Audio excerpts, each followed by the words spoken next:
Howdy toddy fellas, this is Tommy with Colonel Reb Scale Models coming at you with just a little bench update and just some upcoming builds I was thinking about working on, and then I got a couple of pickups that I wanted to show you and see what you thought about them. This little kit here, I've had, like I said, I have about 150 in my stash, and these are probably about 80 of 72nd and 48 scale planes and some 32nd scale planes that that I have and have had since like the late, I guess like 2001 maybe. And just to save space, I kind of, with the planes, and I kind of took them out of the boxes, kind of kept just pieces of the boxes like the top, and then had them in bags, and then I had put them in a large cooler actually to keep them from getting crushed as I moved. Since then, probably 1, 2, 3, 4, 5, 6 times. So I just got to thinking that while I'm still working on finishing up my dad's Galaxy, hopefully that'll be finished the next couple of nights, and then I just started kind of mocking up the Zombie Crusher big monster truck. You know, I got the itch and just like to finish something. So I thought while I was doing those that I could maybe put together a couple of these little 72nd scale planes, and I had went through the stash of those kits that I had and came across this. And it's an Academy, so I'm not sure about the fit and stuff, but there's a total of 23, 24 parts. As you can tell, you know, it's one of the old World War I biplanes. This one has like American markings, which I thought was interesting. It's got the reverse swastika. So you got a French built plane used by the Americans early in the war because they didn't produce really anything. And then this is the suggested color scheme. But what's interesting is, besides this little description that you have, that's the instructions. All 4 steps with no color chart. Nothing whatsoever. It just says refer to the box top for decal placement. Nothing about colors. So everything I'm just going to have to eyeball and try to match. So I'm hoping to use this to kind of work, try out some of the acrylics that I have gotten, the craft acrylics, to try those out. Try to match colors, maybe do some mixing, and kind of practice on the airbrushing before I get to airbrushing on the Zombie Crusher, and then just try to start working more with the airbrush as far as maybe doing some acrylics. I've been watching some of the guys, both Chris's, Chris Chapman and Chris with Classic Plastic 101, doing videos on the craft acrylics and the success they've had with their cars. So I was hoping to do that now that I got the spray booth and stuff set up. So I just, you know, thought about doing that just to get something finished. You know, some little small plane like this. Maybe practice a couple of weathering techniques and you know, with some of the pastels and stuff, like I've been watching Clint doing the other day on one of his videos, and seeing, you know, Cohen and Alex and all the good builders of the military kits, like, you know, Panzerman Bill and everybody. I mean, there's just so many of those military builders that are just incredible. It's hard to keep track of all of them. But, you know, I had that, and then also a 1200 scale Bismarck that I saw at Hobby Lobby one day on the clearance. And again, it's another one of those that was open box. I pulled it out, checked the sprues. Somebody had already started trying to build it. I came across the fact that there were, I think, 2 of the small tiny armament guns, the side guns, like this tiny one here. I don't know if you can see that tiny one there. You can see these 2 where it's been broke off. So I could easily scratch build a couple of those. And then it must have been a kid or something, because they tore the little planes off, the 2 little planes that fit here.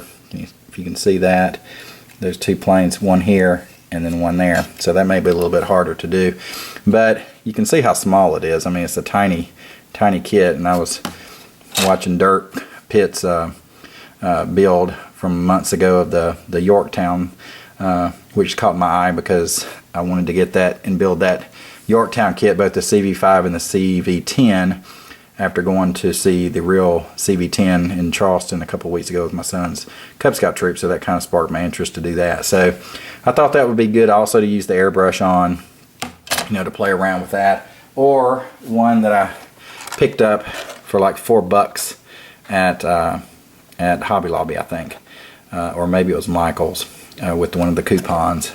So I think it was like $7.99, and after the 40% off, it was like $4 or whatever. So again, this Corsair was one of the planes that I saw on the carrier, the Yorktown. So I had the idea. I have a Dauntless, I have an Avenger. I don't have a Cougar, but several of the planes that were on the hangar deck, and then also a lot of the more modern jets that were on the flight deck. I have a lot of those actually in kits as well that I wanted to build and have them marked similar to what they have at the museum there. So just wanted to get your ideas on that, and also playing around with the airbrush, I started working on a little zombie to run over with my big zombie crusher. So this thing I picked up for like $1 each at I think Dollar Tree, but I think it's one of those things where if you put it in the water, it's supposed to swell up or something, because it really absorbs the acrylic. So I may have to go with maybe with enamels. That'll give it more of a harder coat than the acrylics will. But anyway, just playing with that with the airbrush. And then I got one more item that I wanted to show you, so I'll be right back. I'm going to clear this out and then put that in there, okay? Be right back. Okay fellas, I'm back. What I'm showing you here, you can't really see so well, so I'm going to show you one that's actually out of the package.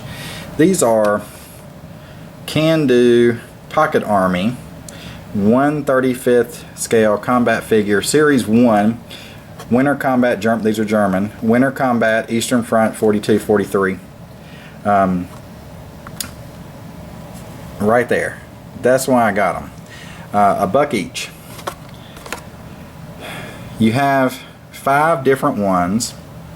There's one special one, which I guess by this, that means that there's only 2% of all of the ones produced are that special combat figure.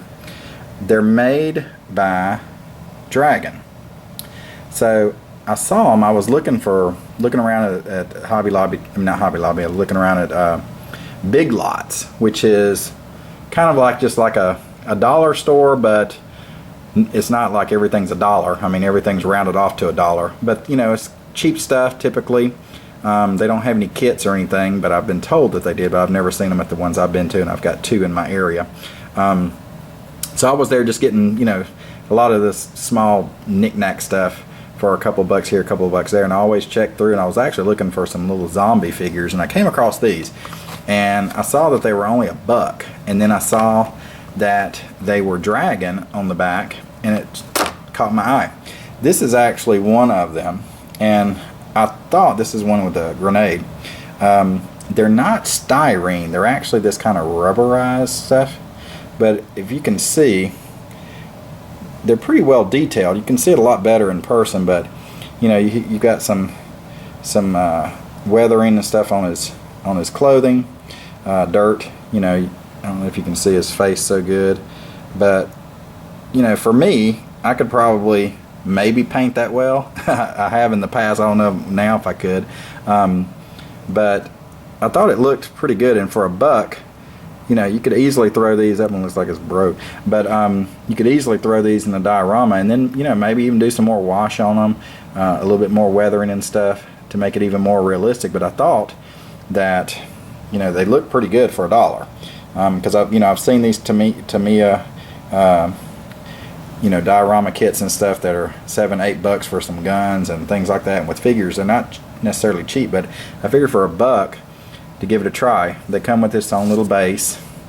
Looks like it's cobblestone or whatever, and some of the ones, this is all the Winter, and then the other one is the Wehrmacht Infantry Barbarossa, so in Russia invasion, 41. Again, I got each of the 4 that were there, and this special one supposedly, I want to check, I'll be in the area tomorrow to check another one nearby, where I'm going to be doing some grocery shopping in Costco and stuff. and this guy, he's got the gun thrown up over his shoulder. That's him there as he's walking. So this would be more like a walking diorama, since they're all kind of very casually, you know, walking a field.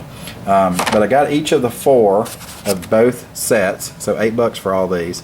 I just thought it was too good to pass up. You know, I think that they're pretty well detailed, and for $1, I mean, they're the right scale. If nothing else, you can make them even better. So just thought I'd show you those and see what you thought about those, what your comments were, especially from you more what I consider to be the expert military modelers and the diorama builders, and you know who you are. So just put some comments there and see what you think. And if you're lucky enough to have a Big Lots in your area, maybe stop and give them a try. Take a look at some of the stuff in there. Like I said, for $8, I think it's a steal, and there's a couple of dioramas just sitting there waiting.